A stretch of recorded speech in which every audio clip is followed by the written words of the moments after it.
Welcome back. And this one gets heavy fast, because we're talking pressure, punishment, and that weird place where public judgment meets private family life. He also gets into the mentality thing, the comeback, and why the football has to speak louder than the noise. And honestly, the family part might be the most revealing thing here. That part about people shouting at him with his kids around is grim. Like, bro, imagine being at a petrol station and some random person starts performing for the worst version of humanity. And then people wonder why players get hot-headed. That's what I kept thinking, though, when he talked about his mom texting him all the time. That's not celebrity stuff. That's just a mother being terrified for her son. Bro, the WhatsApp online check is so real, though. Mothers treat WhatsApp status like a medical report. He's online, he's alive, crisis averted. But that's what got me, because all the anger stuff sounded like a guy trying not to explode. I get the instinct to clap back, but does tweeting ever actually help? Tweeting in anger is basically financial self-harm for footballers. It's just a public diary entry with consequences. But I did respect him saying, I don't need to prove it to random people.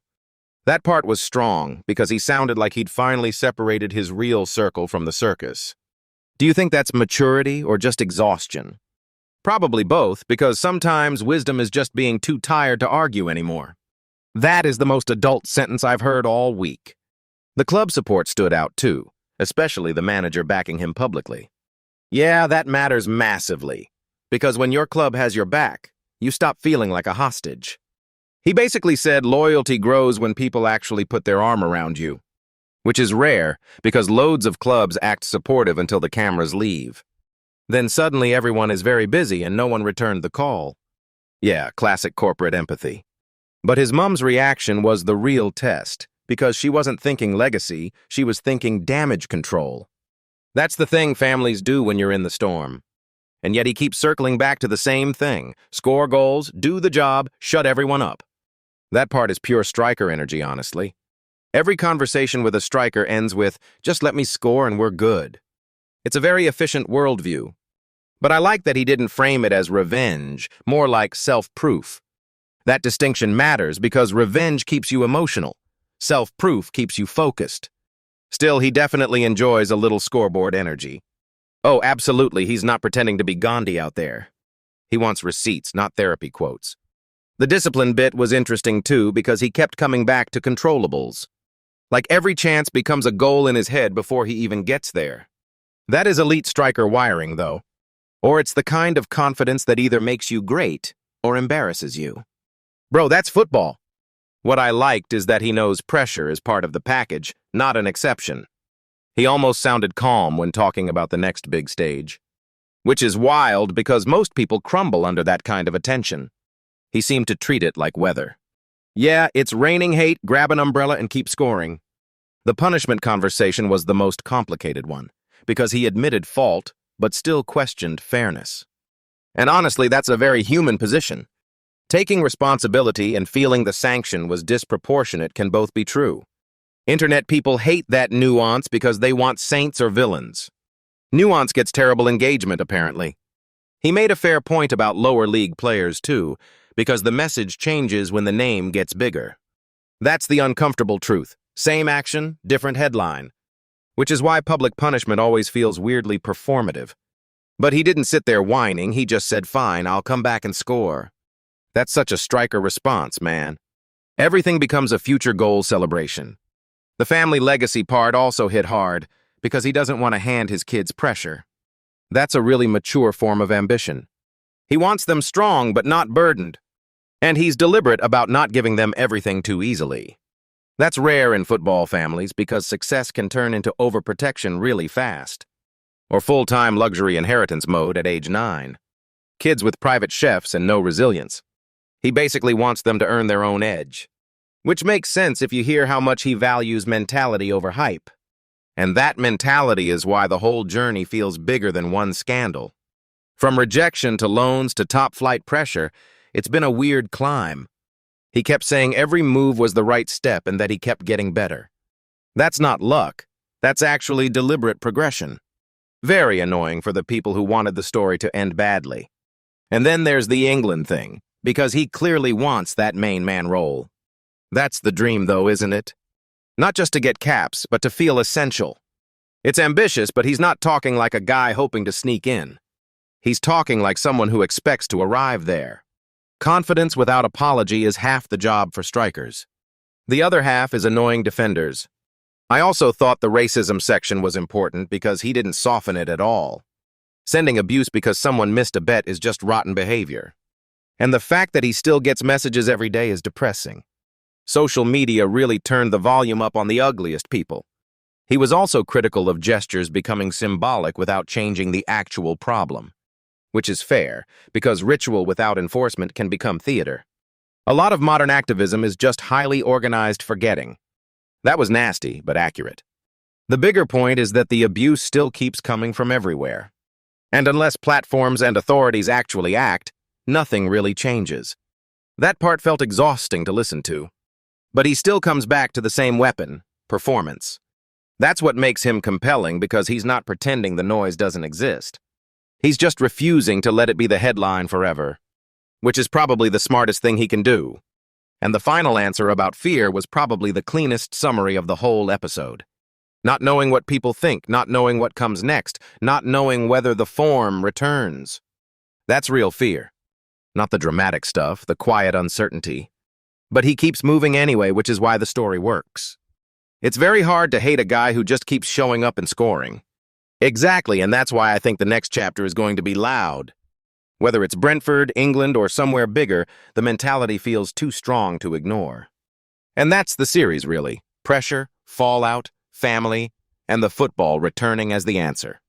A messy story, but a strong one. That's it for this run, and honestly, what a ride. We got the chaos, the honesty, and the goal-scorer brain in full view. See you on the next one. Welcome back. We're closing this out with pressure, punishment, and that weird obsession with proving people wrong. And honestly, this one is all about how a striker turns chaos into fuel. Because the more I listen, the more it feels like the punishment became the personality test. And he did not fail the test, which is annoying for everybody who wanted the downfall story. That's the thing, right? Some people crumble when the noise gets loud. He seems to get louder. Which is such a striker answer, by the way. Like, the whole mindset is basically, give me a bigger target and I'll aim higher. Normal people would maybe book therapy, he books a goal. That is actually the most efficient coping mechanism I've heard in a while. But I do think the family side is what makes it hit differently. When your mom is getting dragged into it, suddenly it's not football gossip anymore. Exactly, that part is disgusting. He kept coming back to the same point, that once family enters the frame, the whole thing changes. And that's where you hear the real person, not the headline. The headline wants a villain. The mom just wants him off WhatsApp at midnight. Bro, that detail was so human. It's actually sweet, though. It's also grounding in a way money and status never are. Like, he can talk about England and trophies all day, but home is still home. His mom is not moving, end of conversation. Yeah, she has already won that argument. And that stubbornness is probably part of why he is built like this. Did you notice how often he came back to mentality over talent? Which, to be fair, is what everyone says until they're actually tested. But he's been tested everywhere, that's the point. Leicester rejection, loan spells, Newcastle, Brentford, all of it. And each step seems to have made him more convinced, not less. Most players get one setback and start writing memoirs about injustice. He got a whole obstacle course and just started sprinting. That's why the punishment debate is so interesting. Because part of me thinks, yes, rules are rules. But part of me also thinks the public example-making was doing a lot. It felt bigger than the offense. And he basically said as much without trying to dodge responsibility. That balance is rare, admitting fault without pretending the whole process felt fair. Yeah, that's a grown answer. Very inconveniently grown. Because it ruins the simple story people wanted. He also said something important about silence. That sometimes responding just feeds the noise. Which is probably true, but also maddening when you're the one getting hit. Exactly, and that's why the social media part matters. He knows the difference between what strangers think and what his people know. Random guy down the road does not deserve a dissertation. He really said, why am I explaining myself to Bob? And that's the smartest line in the whole thing, honestly. Because if every insult gets a response, you never leave the arena. But football lets him answer in the most public way possible. Goals are louder than any quote tweet. Way louder. And then there's the racism piece, which was heavy. The number of messages he described as just vile. But what struck me was how little surprise he had left. That is the saddest part. Like he's not shocked by it, he's exhausted by it. And he clearly does not think the gesture itself is fixing anything. Which, to be fair, is a conversation a lot bigger than him. He's saying the symbolic stuff has to turn into real consequences. Otherwise, it becomes theater. Football loves a nice theater prop. It really does, especially when the cameras are on. But then the whole conversation swings back to the pitch. And that's where he becomes impossible not to root for. He keeps saying he doesn't just want to play, he wants to be the main man. At club level, at England level, everywhere. That is such an audacious thing to say out loud. But if you have the confidence, why hide it? Exactly, and he backs it with a very specific idea of control. Train hard, think goal, expect the chance, finish the chance. Simple, devastating, deeply annoying for defenders. That's the striker manual right there. And I liked how he talked about the next club too. Not just bigger money, but the right culture. Which is nice because everyone pretends they only care about culture after they've been paid. Brutal but fair. Brentford clearly gave him belief, and he knows it. That club seems to have unlocked him without softening him. Which is such a good formula for a striker, honestly. Confidence with edge. Not comfort edge. And then you get to the thing that really sits underneath all of it. The legacy piece. He doesn't want his kids carrying pressure, he wants them carrying standards. That line stayed with me.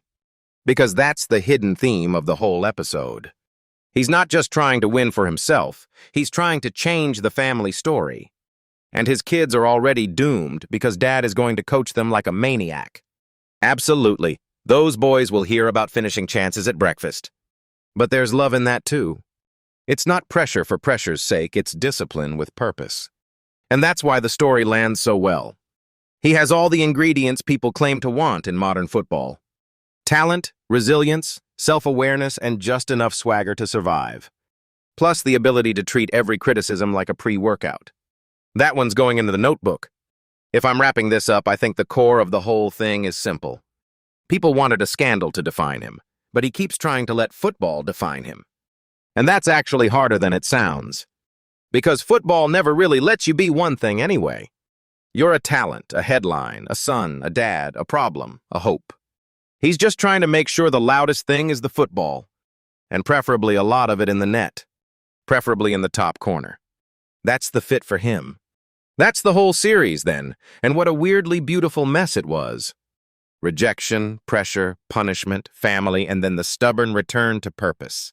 Exactly the kind of story that reminds you why sport is addictive. Because the best stories are never clean. And the clean ones are usually fake. If you listen to all 3 episodes, thank you for riding the chaos with us. We'll be back with another one, but this chapter belongs to him. And if there's one thing to leave you with, it's this. When the noise gets loud, the work has to get louder. Welcome back, and this one is about pressure, punishment, and that stubborn return to purpose. It is the episode where the noise gets loud and the work has to get louder. Bro, what hit me most was how personal all of it got. It was never just football once people started dragging family into it. That is the part people always miss when they turn athletes into headlines. They talk like it is just noise, but it lands in real homes. Exactly, because your mom is not a comment thread. That line should be stitched on a pillow somewhere. Seriously, people forget there are actual parents and kids behind the drama. And he kept coming back to family as the anchor. Not the club, not the fans, not even the managers first. His mom checking WhatsApp like a nervous guardian angel was so human. Bro, that part was hilarious and heartbreaking at the same time. She was basically saying, win if you want, just do not keep feeding the fire. And that is where the ego conversation gets interesting. Because his first instinct was, as always, to swing back. Which is very on brand for a guy who hates being told what to do. Very on brand, yes. But the smarter move was what he actually said later. He realized replying to random people only feeds them. That is such a brutal adult lesson, honestly. You do not owe every stranger an explanation of your character. Especially not the guy in the petrol station yelling like he owns equity. Bro, the petrol station imagery was wild. But it also shows how public shame leaks into ordinary life. That is way heavier than people admit when they say, just ignore it. Ignoring it sounds great until your child hears it first. Then it is not abstract anymore. And still he kept returning to the same idea. Focus on work. That is the whole thing with him, right? He is not pretending the punishment is light. He is just refusing to let it become his identity. Which is hard because the system clearly made him an example. And that fairness question never really goes away. Football loves a moral lesson when it is convenient. Convenience is the governing philosophy of a lot of sports discourse. But he was careful not to sit there crying about the injustice forever. He basically said, fine, punish me, now I will come back sharper. That is such a dangerous mentality in the best way. Dangerous for defenders, dangerous for pundits, dangerous for everybody. Especially when he starts talking about scoring as if it is a personal promise. If the next one is not in, the one after that will be too. That is psychotic striker math. And you can actually hear the self-belief in the way he says it. Not fake confidence, real conviction. The kind that survives being benched, rejected, and dragged publicly. That is why the England talk matters too. He is not dreaming small at all. He wants to be the main man for club and country, which is a massive statement when Harry Kane is the measuring stick. That is not a small hill, that is Everest in boots. But he did not sound intimidated by it. He sounded like someone who actually likes the size of the challenge. Some people need comfort to perform. He seems to need resistance. He probably takes disrespect as a protein shake. That is terrible and also may be true. And then there is the family legacy piece, which got deeper than I expected. 3 kids changes the emotional math completely. You stop thinking only about your own pain. You start thinking about what kind of man your kids watch you become. And I loved that he did not want to hand them everything. That is where a lot of people would lie, by the way. They say they value grit, then raise kids in total insulation. Full safety net, no consequences, then wonder why the child cannot handle pressure. The modern elite starter pack. He was basically saying growth comes from having to earn things. That connects all the way back to the rejection story. Lester let him go, and that could have been the end of the movie. Instead, it became the first ugly chapter of the real story. Northampton, Newcastle, loans, learning, all of it built the edge. And that is why the rise feels believable rather than polished. Polished stories are often the least useful ones. People love a clean arc because it lets them avoid humility. Clean arcs are basically LinkedIn for athletes. His story is messier, so it teaches more. The scoliosis part even added another layer of uncertainty. Imagine getting told that while you are still trying to build a career. It is one more reminder that talent never arrives alone. There is always a body, a family, a mind, a context. People just want the highlights reel. But the career is usually made in the ugly middle parts. And that is why I think this final episode lands so hard. It is not just about redemption, it is about construction. He is building a version of himself that can take impact. Not a perfect version, a durable one. That is the real takeaway for me. The goal was never to become spotless. Thank God, because spotless is usually boring anyway. The goal is to become undeniable. And when he gets that next run of games, the league is going to feel it. Especially if he turns all that frustration into goals. Which, knowing him, is exactly the plan. So that is the end of the series, and honestly, what a ride. 3 episodes, one huge reminder that character gets built in chaos. Thanks for sticking with us through the whole thing. And if you got anything from it, maybe it is this. Pressure does not always break people. Sometimes it turns them into something meaner, sharper, and better. That is the fun part to watch from a safe distance. We will be back soon with another chapter, but this one belongs to him.